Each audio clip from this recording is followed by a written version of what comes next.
Office దగ్గర clash ఎందుకని star హీరోలే తమ సినిమాల్ని వాయిదా వేసుకుంటే ఓ యంగ్ హీరో మాత్రం ఏకంగా 2 సినిమాలతో ఆడియన్స్ ముందుకొచ్చేందుకు రెడీ అవుతున్నారు. అది కూడా ఒక్కరోజు తేడాతో విడుదల చేస్తున్నారు. మరి ఆ యంగ్ హీరో ఎవరు?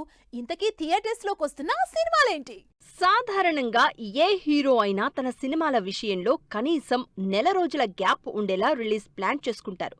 సినిమా టాక్ ఎలా ఉన్నా ఓపెనింగ్స్ పై ఎఫెక్ట్ ఉండకూడదనే స్ట్రాటజీతో ముందుకెళ్తూ ఉంటారు. అయితే హీరో శ్రీవిష్ణుకి మాత్రం ఈసారి బాక్స్ ఆఫీస్ దగ్గర తన సినిమాతో తానే పోటీ పడాల్సిన సిచ్యువేషన్. శ్రీవిష్ణు హీరోగా నటించిన అప్కమింగ్ సినిమాలో మృత్యుంజయ్, విష్ణు విన్యాసం ఇలా ఒక్కరోజు తేడాతో విడుదలకి ఓటీటీ ఒప్పందాలే కారణంగా తెలుస్తోంది. సింగిల్ సినిమా విజయంతో సూపర్ ఫామ్ లో ఉన్నారు శ్రీవిష్ణు. ఆ సక్సెస్ కంటిన్యూ చేసేలా ఇంట్రెస్టింగ్ సినిమాలతో మెప్పించేందుకు రెడీ అయ్యారు. ఈ లిస్టులో శ్రీవిష్ణు హీరోగా నటించిన మృత్యుంజయ్ సినిమా ఈ నెల 27న థియేటర్స్ లోకి వచ్చేందుకు రెడీ అవుతోంది.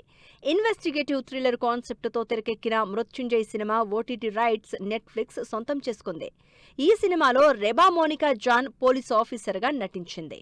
మృత్యుంజయ్ సినిమాతో పాటు శ్రీవిష్ణు నుంచి వస్తున్న కామెడీ ఎంటర్టైనర్ విష్ణు విన్యాసం సినిమాకి సంబంధించి రిలీజ్ డేట్ అనౌన్స్ చేశారు మేకర్స్.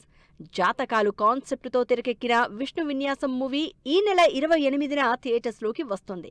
నయన్ సారిక హీరోయిన్ గా నటించిన ఈ cinema OTT rights Amazon prime video దక్కించుకుంది. అయితే ఈ ఓటీటీ సంస్థల కండిషన్స్ తోనే మృత్యుంజయ్, విష్ణు విన్యాసం సినిమాలు ఒక్కరోజు తేడాతో బాక్సాఫీస్ దగ్గర క్లాష్ అవుతున్నాయి. మరి డిఫరెంట్ కాన్సెప్ట్స్ తో వస్తోన్న శ్రీవిష్ణు ఈ 2 సినిమాలతో ఎలాంటి రిజల్ట్ అందుకుంటారో వెయిట్ అండ్ సీ.